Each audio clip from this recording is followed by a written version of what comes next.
Hello, Prema. Hello, darling. Come. Prema. Hey, baby. Hello, darling. You look lovely. I saw you and I see you now. Oh, I was just thinking about Sai Baba. Prema. It's Sai Baba's birthday today.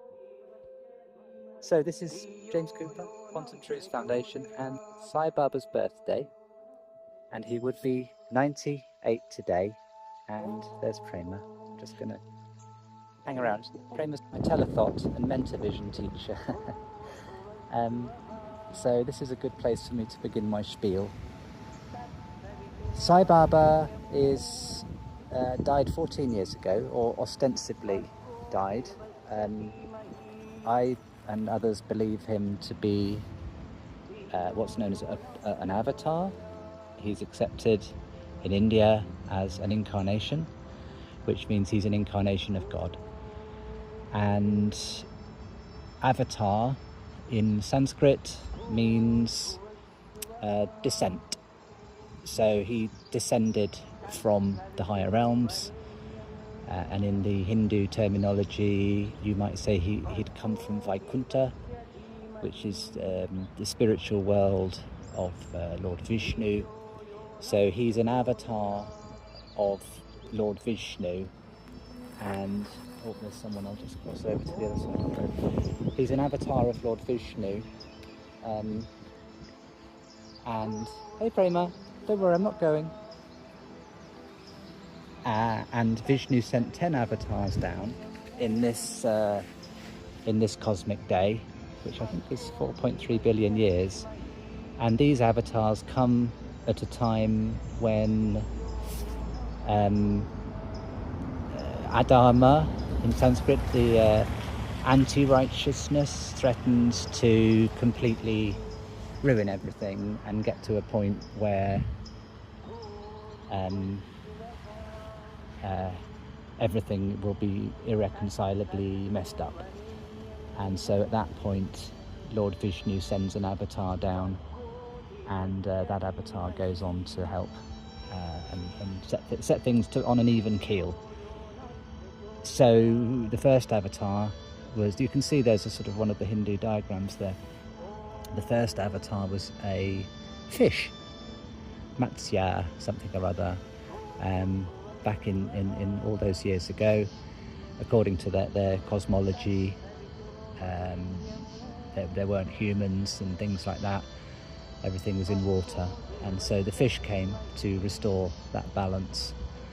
And then it moved on upwards, and there was a boar, and then it went into human forms, and it's confused in these diagrams, and teachers say kind of different things in the modern world, in the Kali Yuga here where we're at.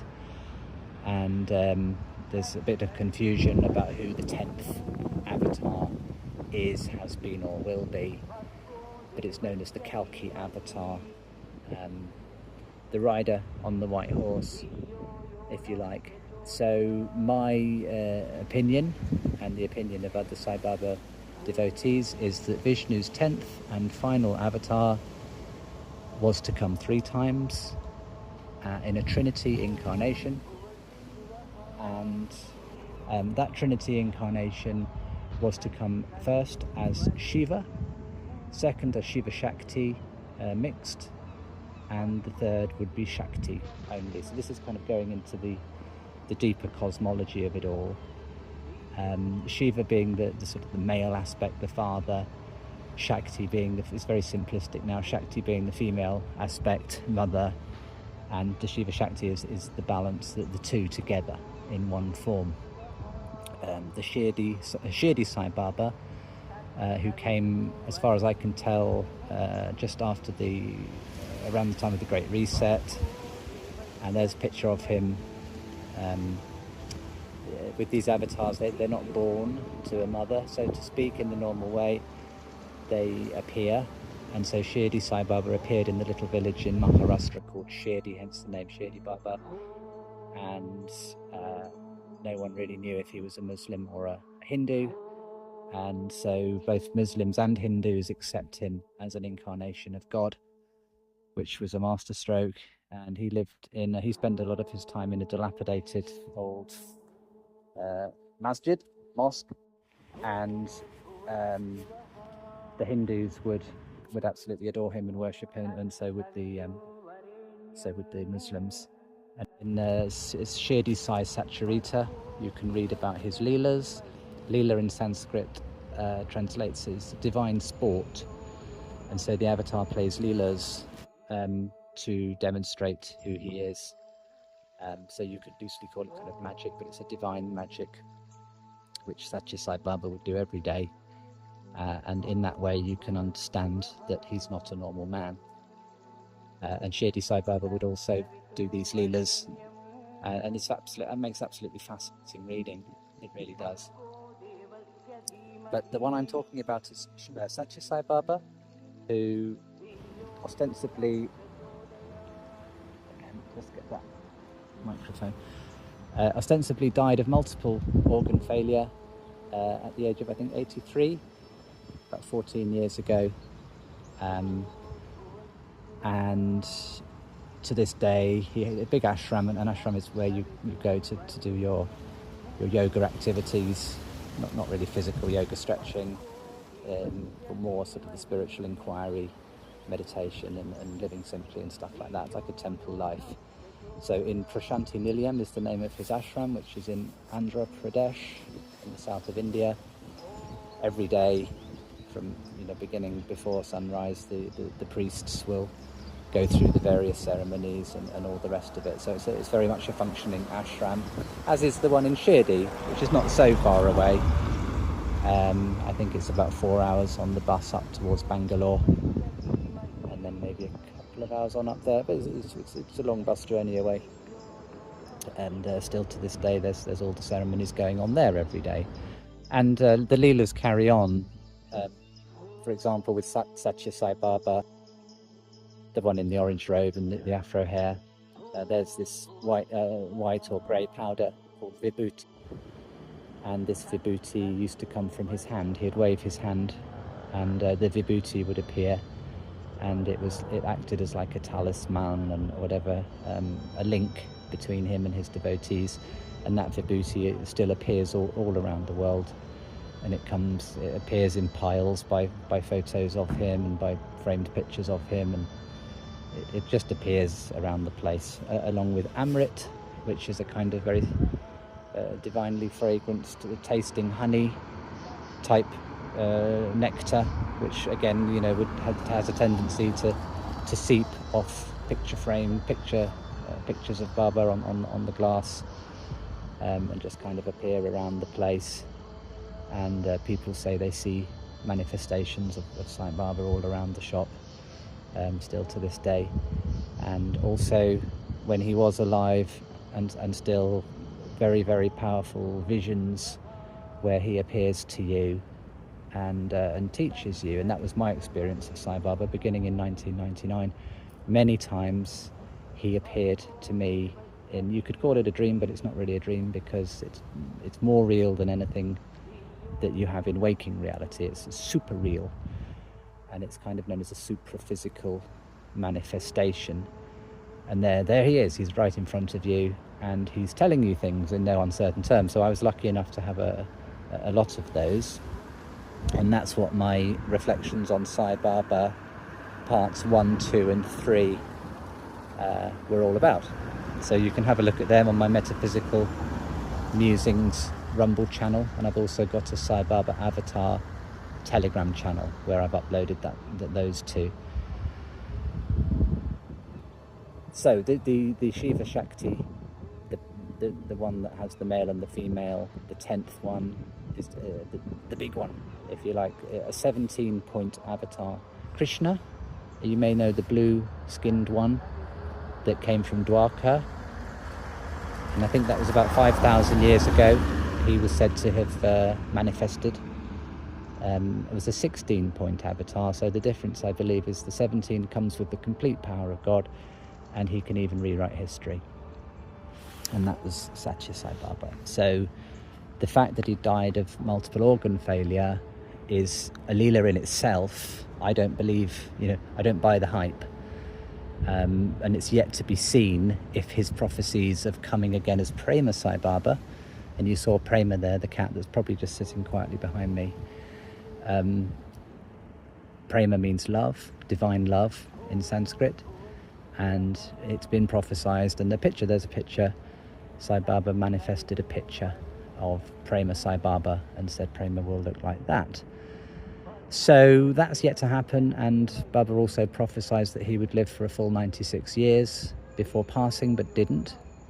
And whether we misinterpreted what he meant by 96 years, or whether it was a different sort of calendar, a lunar calendar, there's been all sorts of pontification about all that, and the answer is I just don't know.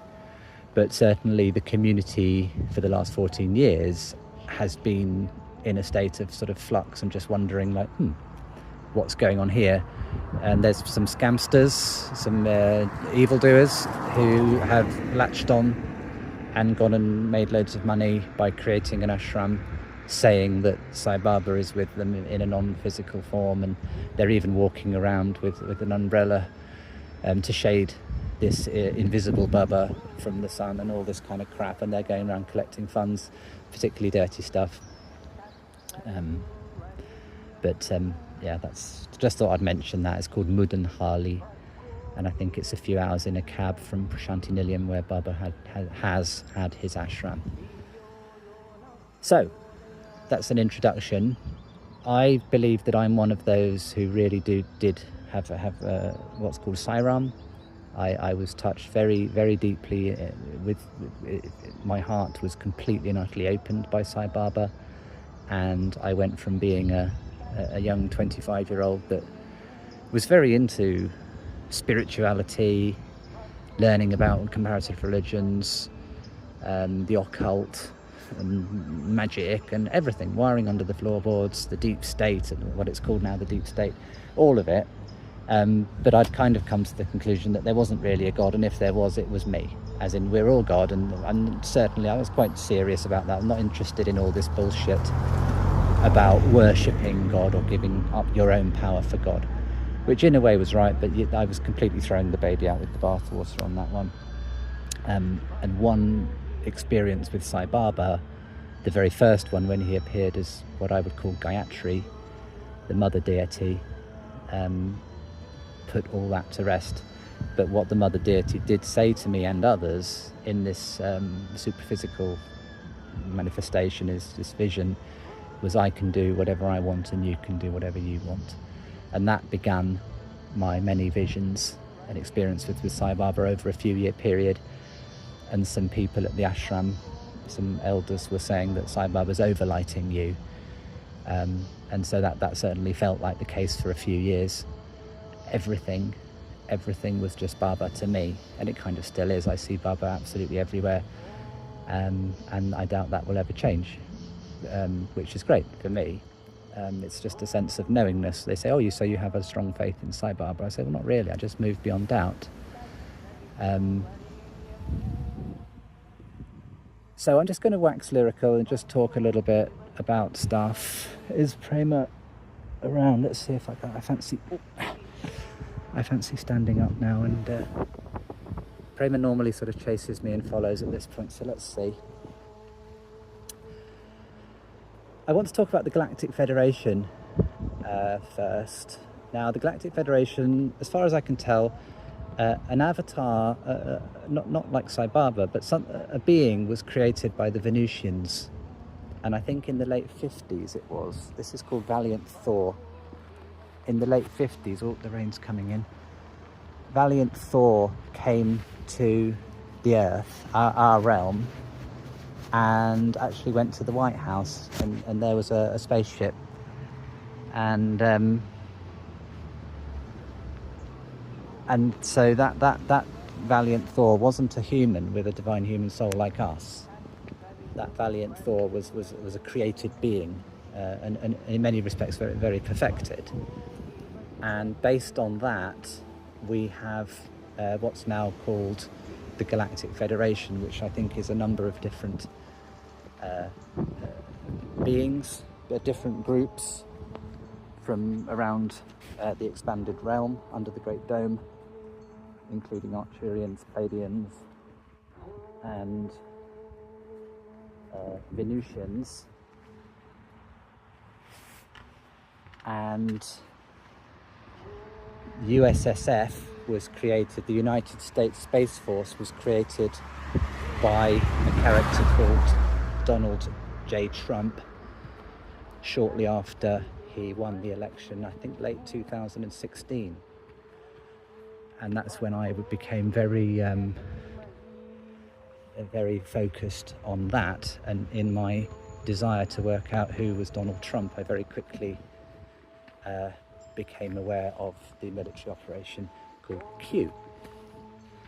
And at the same time, a particularly nasty reality became revealed to the world, known as Pizzagate, which is the trafficking of children and the ritualistic torture and adrenochrome production, which is created from the terrified child's blood, which is extracted from the child's blood.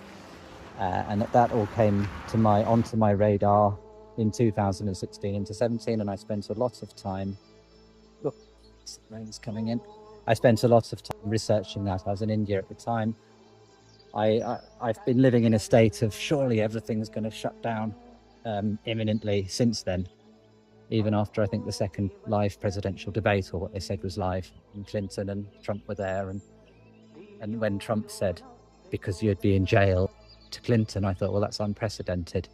We're surely going to have civil war, and then imminently, and then when America goes into civil war, then the whole world will. And so I kind of thought, where do I feel safest? So I buggered off to India, and basically I've just been living in a state of what the hell's going on? Where surely everything's going to go into curfew soon. Since then. And I'm very happy to say that I've learned so much since then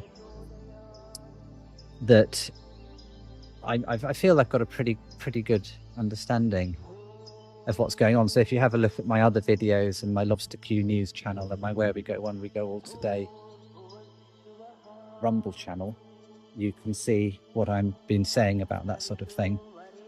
And it's since May 2024, it's now November 2024, the character known as Pascal Najadi represents the tip of the spear, as I say. And that's the tip of the spear is a Qism. And they talk very candidly about the Galactic Federation and Valiant Thor and things like that, but they haven't mentioned Sai Baba. So that's why I wanted to mention them. Now, a story comes to mind. There's lots of stories floating around Sai Baba's ashram back in the day. And one of them, someone said that Baba was talking to someone who was in a field or in an open sort of expanse. And the person said to Sai Baba, what about the extraterrestrials? Can you tell me about them? And he just said, they've got a lot of work to do. And as soon as he'd said that, a spaceship, as we're used to seeing them, like the saucer, the flying saucer thing, suddenly appeared in the sky behind him, and then quickly vanished or shot off away again, as if to give a sort of hat tip to the fact that sort of Sai Baba knows what he's talking about, and he's kind of looking at our reality in sequential time from the outside looking in. So there's all sorts of stories about Sai Baba really not just being a very evolved yogi, teacher, guru type, but actually being someone who has, the complete and utter control over this Maya, which is a Sanskrit word, this illusion that we take to be real. And Sai Baba knows it isn't real, and it's almost like, well, he's the Lord of the dance, isn't he? He's the opener of the day. Certainly, that certainly was my experience through the dreams and visions and experiences I had physically in his presence, sat cross-legged with hundreds of other devotees, just watching him quietly. Absolutely unbelievable experiences. So one of the things, what I do is I've got this series called The Quickening, and we're on Quickening 19. We've just done Quickening 19, and it's my journey of discovery and my observations regarding this tip of the spear Pascal Najadi Q thing. And I have mentioned Sai Baba a few times in that Quickening series, and I said in one of them, I think when I was in Portugal, that probably more than anything else, I would be interested to know what USSF know about Sathya Sai Baba. What's their intel? You know, where does Sai Baba fit in? So I thought I'd just, for now, just say, it wouldn't surprise me. Well, I'm sure that, you know, it's the Global Alliance, isn't it? 1600. Or wind really picking up. I'm trying to hold on to the camera and the umbrella. Oops. And we've got 63 mile an hour gusting that's been going on today. So we'll get there. It's all right. And where were we? Sathya Sai, USSF. I said that probably more than anything, I'd like to know what they have on him. But it wouldn't surprise me if Baba's Maya is so strong. It's very, you can't really know him unless he wants you to know. You don't know. And so one of the things that comes to mind is the Siddhas, the ones that have the control of the five element in their hand. They're known as Siddhas. So they've transcended the manifest limits of the five elements, and they're the ones that can fly around and make themselves invisible and all that sort of stuff. And one of them said, what I have to say, it's beyond me. Sathya Sai Baba is beyond me, but what I don't understand is why he's not letting us, the Siddhas, anywhere near him. And then Sai Baba has said that the time will come when all the saints and Siddhas are sat there, all in a line here at Shantinilium in front of me, but that time's not now. So I think it's a question of them quietly being watchers up at the Gufa Ashram or wherever they are, out in the sticks, high up in the Himalaya, and waiting, basically. And so that could be the same dynamic with the Galactic Federation. You know, even all the way up to the Arcturians, which I think are probably the highest level players in the game. Remember, I'm just a reset monkey. You know, I'm just guessing. I don't know. I don't know anything really. But I've been, reading books and I just sort of pick things up here and there, and I have a certain knowingness when you know sort of thing, claircognizance. So I'm just kind of guessing, but it's very much I'm just like a blind man in a dark room, putting my hands out and just feeling around. So probably the Arcturians are the big boys of the Galactic Federation. And it's interesting that the character of Pascal Najadi was said, I'm the Arcturian prosecutor of the universe. Look it up. And I even made a meme on that, which is there. If you're listening to this and you're going, I have got no idea what this guy's talking about, don't worry, I don't blame you. I just wanted to get it out because probably people at USSF will end up listening to it at some point, and fast forward in sequential time a few months or years, then there'll be some Sai devotees who are part of USSF and XYZ. There's everything to play for. So my strategy has been to just get it down and just publish it, and that's why I've got these various channels and groups. And I just, in lieu of having any real friends that I can talk to about it, I just talk to the camera, and I do what I'm doing tonight.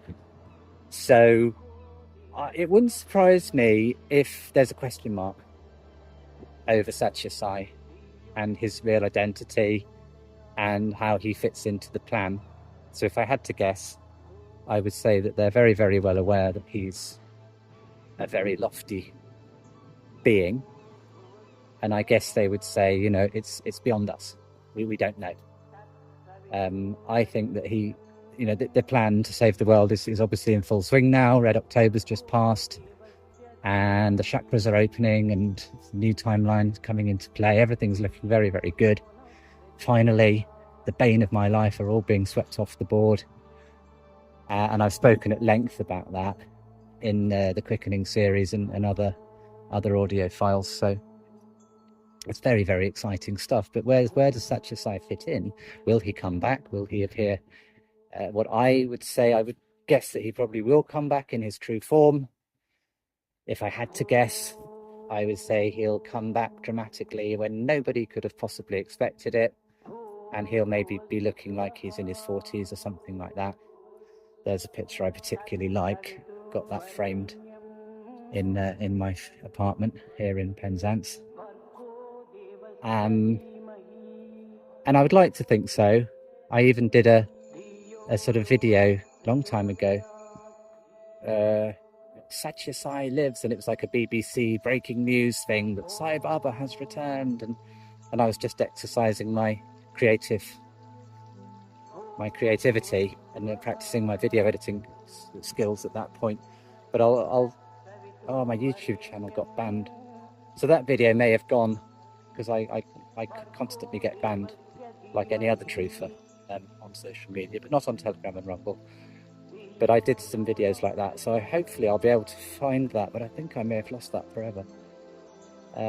Anyway, not forever, because it'll all come back soon. But yeah, I was really into this whole Sai Baba coming back, and I was expecting it to happen very soon, after he gave the optical appearance of dying of multiple organ failure. I really did think that he'd be sweeping back into action. And that hasn't happened yet. I'm not beholden to the idea. I had a vision in Bali just before the BS-19 COVID psyop began, where I believe it was kind of like an initiation, where I sort of moved into a non-dual understanding of Sai Baba. And I don't even know if I actually put that into my Reflections on Sathya Sai Baba series, part 3 or not. But I was pouring Amrit from a divine vessel onto a statue, a very small statue of Krishna. And I took that to mean a number of things. But basically it was kind of like, I am Sai Baba in that sense. Not an egotistical sense, in an actual sense. You know, it's our destiny, isn't it? We're all to become God. I'm not different from God. That sort of realization. And that fits also with my understanding and experiences with the Mahatma energy and Brian Grattan, which I'll mention what Brian said about Baba at some point as well. So that's what I think. I think that they're aware that he was an avatar. It's the USSF and the Galactic Federation, but there's probably a question mark over when picking up over whether, you know, how he might then now come to interact. They are the architects of the plan to save the world. It's the biggest assembled army, 1,600 generals and lieutenants, is it? And yeah, lieutenants and generals currently, as of November 2024. The biggest assembled army that the realm's ever known. The most spectacular operation. And my guess is that if Sai Baba wanted to change it, he could. Just with a single thought. He could change the course of it, make it something else if he wanted. He once said that he said, I can change day into night and night into day with a single thought, he said. But then he added, but changing the mind of a Western man is very difficult. That's sort of the way Baba spoke. He was can be very funny. We're walking into the wind now. Into the storm. Let me double back and go another way. We'll go via Chloe. Chloe won't be out now. I got lots of cat friends around here on my catnip project channels. You can see how I like to interact with the cats. Divine species that they are. In many ways, my only friends around here. I don't go into town. I don't talk to people. I'm finding it increasingly difficult to look at people and be around them, because they're NPCs, heavily brainwashed, and they've done nothing to fight this war over the last 5 years. His Holiness the Lord Sri Sathya Sai Baba, 17-point avatar. Reflections from James Cooper, one of his devotees. And maybe I'll leave it there. Brian Grattan said, just to put it out there, have a look at my Mahatma video where I talk about anchoring the Mahatma and how I think I've got a role to play in that. I had a role, or continue to have a role to play in that. Brian said that Baba came in expressing perfected soul, but he said he'll fail in his mission, because how can it? Baba was, teaching basically through what we call Hinduism. Baba said that the avatars have to come through the holy soil of Bharat, or what we call India today, the land of people that understand the spiritual significance of sacrifice. That's what Bharat means, or Bharatiya, the Bharatiya. And so the avatars have to come through India. They can't come through, say, Europe, or they can't be incarnated into Europe or America or anything like that. And so I understood that, he was teaching mainly from the Vedas and the Upanishads and Bhagavad Gita and things like that, which is basically my favourite book. The Bhagavad Gita is a wonderful book, wonderful song. But Brian was saying that how can a religion that can't, he was preaching his ancient dark beliefs concerning a religion that can't possibly function in the fourth dimension. So he was basically saying Sai Baba was deluded. So I don't know. I don't know about that. I wouldn't presume to naysay what Brian says, because I hold Brian. He's gone now, but I hold him in very, very high esteem. And as far as we can tell, Sai Baba's prophecies haven't happened. So possibly Brian was right. So from my perspective, it was Sai Baba Cosmic Christ, which I would put my tenner on the table. My £10, I would say Sai Baba is the Cosmic Christ, the opener of the day, the beginning, the middle, and the end.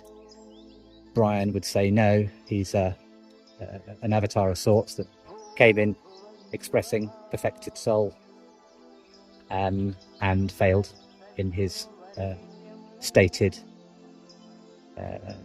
mission, and he joined the ranks of all the other ones that have failed. Either way, doesn't really matter to me, because my attitude is start the day with love, fill the day with love, end the day with love, as Baba taught me, and just keep practicing everything that he taught me, basically. He taught us through his teachings and lectures and seminars and his example. And I look back on now 25 years at the lotus feet, as we say, the devotees say they're at the lotus feet. The lotus feet are the feet of the Lord, Sai Baba. And so it's just a way of saying that you're a devotee. And I suppose I can call myself a devotee. I would say possibly I'm an initiate. I was brought to a point of integration with Sai Baba. I don't hang around in Sathya Sai circles. I don't go through the outer. I do have pictures of Sai Baba around me, I always have done. But I don't go through any of the oblations or any of the ceremonial stuff like a lot of the Sai devotees do. But I do believe that I was brought to a point of integration as regards, who he is and what life is. And I look back on my 25 years of karma yoga, and I think I've helped a lot of people, and I'm very, very happy with where I'm going within myself. And perhaps that's a good time to leave it now. So today is the 23rd of November. Sai Baba would have been 98. The key operation is going in full swing. Operation Hammer began 2 days ago. And all of these Rakshasas, all of these demons, Dracos and reptilians, and I've had terrible experiences as a young boy with all them. So you think you can beat us? Now you will die. That was my introduction to these bastards. I was very young. Well, yes, if you want to know, I do think I can beat you. And with a little help from my friends, I think we've probably already done it, but there's still quite a lot of work to do. I was reading only today that there's a load of fuckery down below Dimona in Israel, and that they've been interbreeding with us lot for ages, so we can't just annihilate them. And so it's about raising our own frequency and teaching the children, and great. So a lot of work ahead, but it's never been easier for me to say I know my Redeemer lives and love always wins, and nothing can stop what's coming.